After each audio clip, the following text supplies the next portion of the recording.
জিপিএ-5 শিক্ষার্থীদের অনেকেই জানে না জিপিএ মানে কি। বাংলাদেশ সম্পর্কেও তাদের ধারণা কম।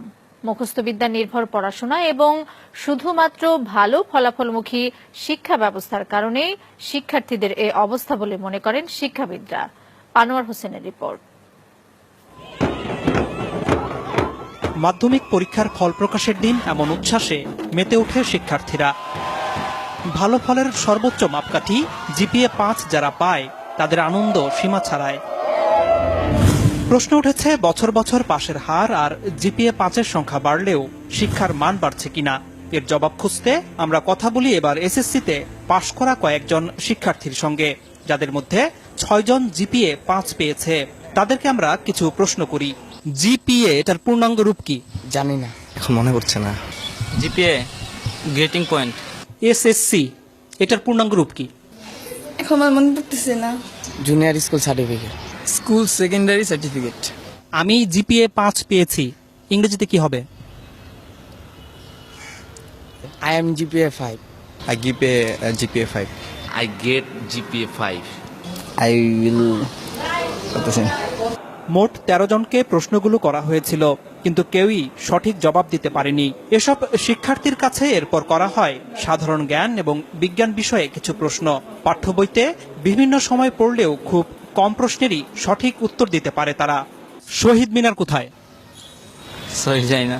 অপারেশন সার্চলাইট এটা কি? অপারেশন সার্চলাইট জানি না। অপারেশন করার সময় যে লাইটটা জ্বালা ওইটা তো জানি, কিন্তু তার বেশি কিছু জানি না। 25শে মার্চ কাল রাতে পাকিস্তানি হানাদার বাহিনী যে প্ল্যানিং করে আমাদের দেশে হঠাৎ আক্রমণ করে, ওইটাকে অপারেশন সার্চলাইট বলা হয়। শহীদ বুদ্ধিজীবী দিবস কবে? শহীদ বুদ্ধি দিবস জানি না। 17 আগস্ট। 10 ডিসেম্বর। আন্তর্জাতিক মাতৃভাষা দিবস কবে? জানি না। স্বাধীনতা দিবস কত তারিখে? স্বাধীনতা দিবস 16 ডিসেম্বর। বিজয় দিবস কবে? বিজয় দিবস হচ্ছে 26শে ডিসেম্বর। জাতীয় স্মৃতিসৌধ কোথায়? জাতীয় স্মৃতিসৌধ হচ্ছে পাই না। রণসঙ্গীত কে রচনা করেছে? পারি না। রবীন্দ্রনাথ ঠাকুর। বাংলাদেশের জাতীয় সঙ্গীতের রচয়িতা কে? কাজী নজরুল ইসলাম। মাউন্ট এভারেস্ট কোথায়?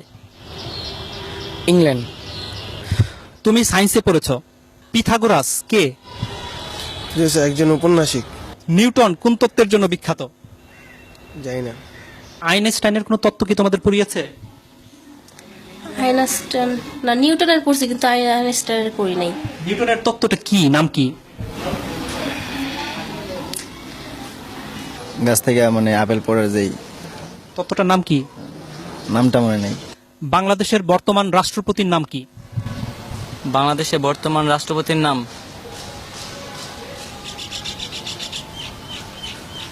জানি না।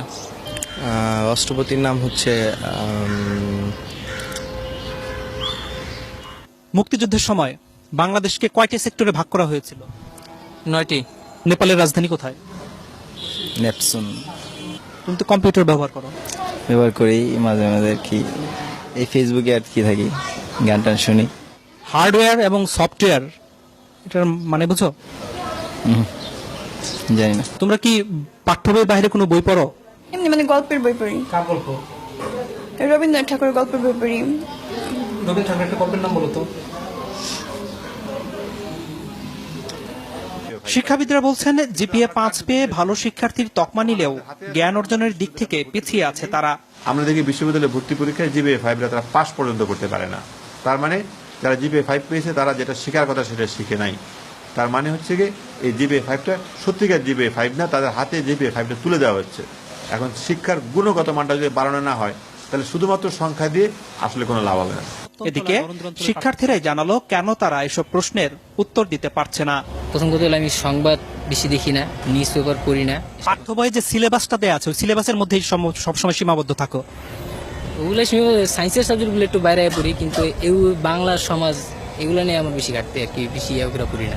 তবে শিক্ষাবিদরা মনে করেন দেশের সাহিত্য ইতিহাস সম্পর্কেও জ্ঞান থাকতে হবে শিক্ষার্থীদের। বিজ্ঞান বাণিজ্য মানবিক বিভাগের মধ্যে তো আলাদা করা যাবে না। এটা এই দেশের যদি নাগরিক হিসাবে তারা বড় হয়, তাহলে তো এগুলো জানতে হবে।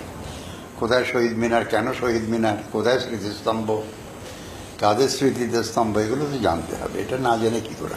তারা বলছে তাদের বাংলা সাহিত্যের ব্যাপারে, ইতিহাসের ব্যাপারে আগ্রহ নেই, মানে এটা আসলে তাহলে মানে তার কি পূর্ণাঙ্গ শিক্ষা পাচ্ছে? না, একেবারেই না, একেবারেই না।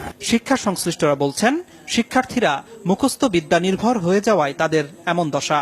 বছরের প্রথম থেকেই যদি তারা কোচিংমুখী হয়ে তারা শুধুমাত্র চ্যাপ্টারগুলি মানে সামারাইজ করে ছোটভাবে ওইভাবে শেখানো হয় নাম্বারের দিকে তাকিয়ে, তাহলে তার জ্ঞান তো বাড়ছে না, মেধাও বাড়ছে না। আমি বলবো যে মেধার অপচয় হচ্ছে।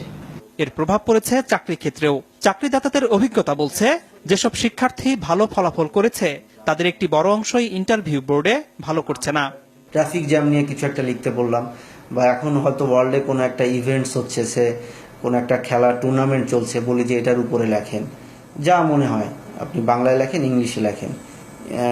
উদ্দেশ্যটা থাকে হচ্ছে তার সেন্টেন্স মেকিংটা দেখা, থিঙ্কিং প্রসেসটা কি এটা জাজ করা, অ্যাটিটিউডটা দেখা।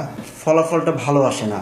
জেনারেল নলেজটা ডেটোরিয়েট করেছে এবং কমিউনিকেশন স্কিলে ডেটোরিয়েট করেছে, বোথ রাইটিং স্কিল এবং ভার্বাল স্কিলটাতে। এমন বাস্তবতায় শিক্ষার্থীদের গুণগত মান নিশ্চিত করতে তারা যেন মুখস্থের পরিবর্তে পাঠ্য বই আগাগোড়া পড়তে এবং পাঠ্য বইয়ের বাইরেও বই পড়তে উৎসাহিত হয়, সে ব্যাপারে অভিভাবক এবং শিক্ষকদের জোরালো ভূমিকা রাখার আহ্বান শিক্ষাবিদদের। আনোয়ার হোসেন, মাছরাঙা সংবাদ, ঢাকা।